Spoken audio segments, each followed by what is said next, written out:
Hello મિત્રો, શેરબજારની વાતોમાં મિત્રો બજાર ઘટાડાની તરફેણમાં ચાલી રહ્યું છે. કાલે સામાન્ય ઘટાડો હતો, પરંતુ આજે પણ ગિફ્ટ નિફ્ટી 63 પોઈન્ટ ઘટાડો દેખાઈ રહ્યો છે 23,717 ઉપર. અને કાલે સેન્સેક્સ 78,178 50 પોઈન્ટ ઘટ્યો હતો. અને સેન્સેક્સમાં 14 શેરો વધારા સાથે બંધ રહ્યા અને 16 શેરો ઘટાડા સાથે બંધ રહ્યા. નિફ્ટી 23,688 ઉપર બંધ રહ્યું, સામાન્ય ઘટાડો હતો. નિફ્ટીના 23 શેરો વધતા હતા અને 27 શેરો ઘટાડા હતા. બેંક નિફ્ટીમાં 3 શેરો વધતા હતા અને 9 શેરો ઘટાડા હતા. અને મિડકેપમાં સારો એવો ઘટાડો હતો 500-600 પોઈન્ટનો. એનએસસી ઉપરના શેરોમાં 792 શેરો વધારા સાથે બંધ રહ્યા અને 1,719 શેરો ઘટાડા સાથે બંધ રહ્યા. બજાર ઓલ ઓવર ઓછું ઘટ્યું હતું, પરંતુ મિડકેપના શેરો ખૂબ ઘટ્યા હતા. અને આપણા પોર્ટફોલિયોમાં મોટાભાગના મિડકેપના શેરો છે.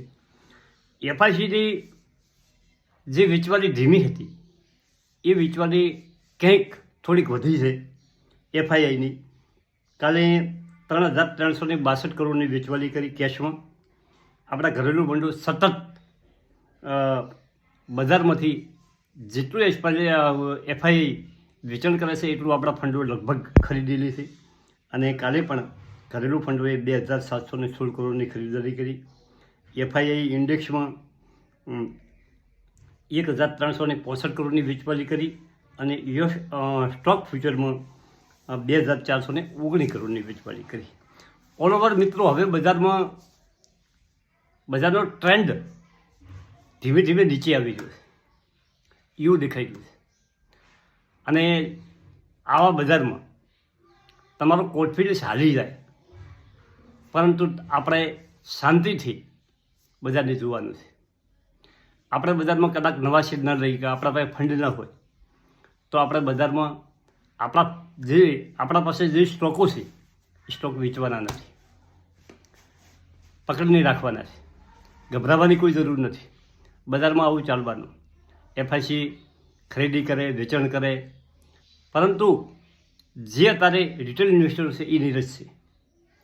એમને હજી એ સમજણ નથી પડતી કે બજારમાં નવી ખરીદી કરવી કે વેચવું. મિત્રો, બજાર કઈ દિશામાં નીચે જવાનું છે, ઉપર જવાનું છે, કોઈને ખ્યાલ નથી. મને પણ ખ્યાલ નથી કે તમને પણ ખ્યાલ નથી. અને બજારની જે અટકળો છે આ બધા આપણે ઓકળા ઉપર બધો આધાર રાખીને ચાલે છે, પરંતુ ઓલ ઓવર ધીમે ધીમે બજાર ઉપર જ જવાનું છે, ભલે સમય ગમે એટલો લે. હવે આજે આપણે ઘણી કંપનીઓની વાત કરવી છે. પહેલી કંપની છે ઈરડા. આજે એના ઓકળા પેશ કરવાની છે. અને ઈરડા 200થી નીચે જતો પરંતુ અત્યારે 230 રૂપિયા ઉપર ટ્રેડ થઈ ગયો છે. અને ટૂંકા સમયમાં 230થી આગળ પણ આ કંપની ઈરડા જઈ શકે છે. હવે આજના ઓકળા કેવા દમદાર આવે છે એના ઉપર કંપનીનો બધો આધાર રહેલો છે. અને મોટાભાગના આપણા દર્શકોના પોર્ટફોલિયોમાં ઈરડાના શેરો છે અને ઉપરથી લીધેલા છે. જ્યારે ખૂબ ચાલતો હતો 300 આસપાસ, તારે ઘણા મિત્રોએ આ સ્ટોક ખરીદ કરેલા છે. હવે એના પછીનો એક કોમ્પેટનો શેર છે આઈઆરબી ઇન્ફ્રા. આ કંપની 57 રૂપિયા અને 27 પૈસા ઉપર ચાલી રહી છે અને 60 રૂપિયા ઉપર જઈને પાછી આવી છે. 78 રૂપિયાનો હાઈ બનાવી અને કંપની પાછી આવી છે. અને 60-62થી નીચે આવે છે અને વળી 60 જાય છે. આ રીતે આ કંપની ટ્રેડ કરી રહી છે, પરંતુ આ કંપનીમાં ગભરાવાની કોઈ જરૂર નથી. હવે કંપનીમાં જુઓ તો તમે 52 વીક લો 24 રૂપિયા અને 95 પૈસા છે. 52 વીક હાઈ 78 રૂપિયા છે. માર્કેટ કેપ 34,585 છે. EPS 1 રૂપિયો છે. એનો પીએ 56 રૂપિયા છે અને સેક્ટરનો પીએ 32 છે. સેક્ટરના પીએ ઊંચો ચાલી રહ્યો છે, થોડુંક વેલ્યુએશનમાં મૂકી થઈ છે, પરંતુ એની બુક વેલ્યુ 202 છે. એના શેરથી 4 ગણી વધારે છે. જેના પાસે આ સ્ટોક પડ્યો હોય એ ગભરાયા વગર હોલ્ડ કરે, કોઈ ચિંતા કર્યા વગર. અને 55થી નીચે જાય, 54 થાય, 53 થાય તો જેના પાસે સગવડ હોય થોડા શેર ખરીદ કરે. કંપની 5% ડિવિડન્ડ આપે છે, 5.5%. ફેસ વેલ્યુ ₹1 છે. હવે આપણે હોલ્ડિંગની વાત કરો તો કંપનીનું શેર હોલ્ડિંગમાં 30.42% પ્રમોટર અપાય છે અને એમાંથી પ્રમોટરે 55% હોલ્ડિંગ પ્લેજ એટલે કે ગીરવે મૂકેલું છે. હવે વિદેશી રોકાણકાર FII 45.99%. અડધા ઉપર તો આ વિદેશી રોકાણકારો આ સ્ટોકમાં હોલ્ડિંગ કરી રહ્યા છે. આપણા ઘરેલું ફંડો 8.12% અને પબ્લિક કે તમે ને હું રિટેલ ઇન્વેસ્ટર 15.48%. કંપનીની ફિક્સ એસેટ 25,513 કરોડ છે. ફિક્સ એસેટ વધારે છે એટલે બુક વેલ્યુ વધારે છે. સારામાં સારું આવ્યું છે. Share capital 603 crore. કંપની પાસે રિઝર્વ 13,140 કરોડ. કંપની ઉપર દેવું 18,808. 9% દેવાનો છે. સ્ટોક પ્લેસ કરેલા છે કંપની ઉપર. પરંતુ મિત્રો આ કંપની જે રોડ બનાવવાવાળી કંપની છે, આ કંપનીમાં દેવું રહેવાનું. કામ કંપનીને ખૂબ મળી રહ્યું છે. કંપની કામ ખૂબ કરે છે અને કંપની 50થી 60ની વચ્ચે થોડી ક્વોન્ટિટી વધારવામાં કંપનીમાં કોઈ તકલીફ નથી. વધુ ઘટાડો આ કંપનીમાં સંભવ નથી. હવે એના પછીની બીજી કંપની છે બજાજ હાઉસિંગ ફાઇનાન્સ. ઓના પણ મોટા ભાગના આપણા પાસે શેરો છે. મેં પણ થોડાક ઊંચામાં લીધેલા છે. મારા પાસે પણ હોલ્ડ પડ્યા છે. ₹123.47 ઉપર ચાલ્યો છે.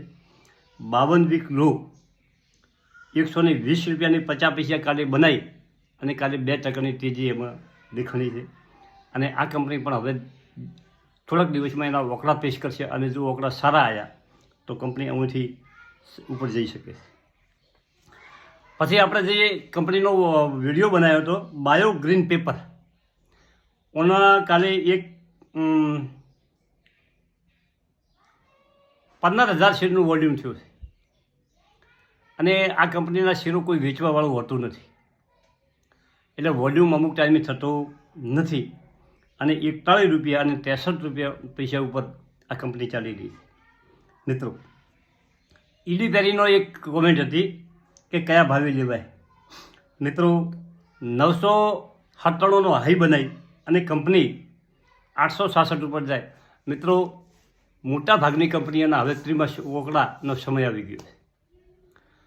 31 ડિસેમ્બર કે ત્રીજું ક્વાર્ટર પૂરું થઈ ગયું છે અને પહેલા મહિનામાં મોટા ભાગની કંપનીઓના રોકડા આવી જશે અને અમુક કંપનીના રોકડા ફેબ્રુઆરીમાં આવશે. હવે કંપનીઓ કેવા રોકડા દર્શાવે છે, ત્રિમાસિક રોકડા કેવા આવે છે, વેચાણના રોકડા કેવા આવે છે, નફાના રોકડા કેવા આવે છે, એના ઉપર કંપનીનો વધવાનો આધાર છે. પરંતુ જુઓ, લોયડ એન્જિનિયરિંગ આ શેર 77થી સીધો કાલે 87 ઉપર બંધ રહ્યો. 3 દાડામાં આ શેર ₹10 વધી ગયો. મિત્રો, 8થી 10% આ કંપનીમાં ફટાફટ વધારો થઈ ગયો છે અને આ પણ મારા પોર્ટફોલિયોમાં છે અને મારા દર્શકોના પોર્ટફોલિયોમાં પણ મોટા ભાગના પાસે હશે એવી હું આશા રાખું. સારી કંપનીને પકડીને બેસી રહો, બીજું કશું ના કરો તો ધીરજ રાખો. સારા શેરો વેચવાની ઉતાવળ કરતા નહીં પ્લીઝ. અને તમારાથી લેવોય સગવડ હોય તો સારી કંપનીમાં થોડાક પૈસા નાખો. વળી બીજો હપ્તો આવે ને કદાચ બજાર ઘટે તો વળી થોડાક નાખો. ચિંતા કર્યા વગર શાંતિથી સમય પસાર કરો. એક દિવસ જરૂર આપણા માટે સારો આવવાનો છે. ઇન્ડિયન માર્કેટ માટે, ઇન્ડિયન શેર બજાર માટે એક દિવસ જોરદાર સમય આવવાનો છે અને બધા જ દર્શકોને સારામાં સારું પ્રોફિટ થવાનું છે. પરંતુ આ શેર બજાર છે, આમાં સતત ઉતાર ચઢાવ તો રહેવાનો જ છે. એને જ શેર બજાર કહી શકાય. અહીં એવું નથી કે તમે પૈસા રોક્યા અને એ શેર કાયમ વધવાનો. તમારા રોકાણ પછી કંપની ઘટવાની પણ છે, વધવાની પણ છે. આ બધું જાણકારી રાખી અને શેર બજારમાં કામ કરવા. મિત્રો, થેન્ક યુ, આભાર.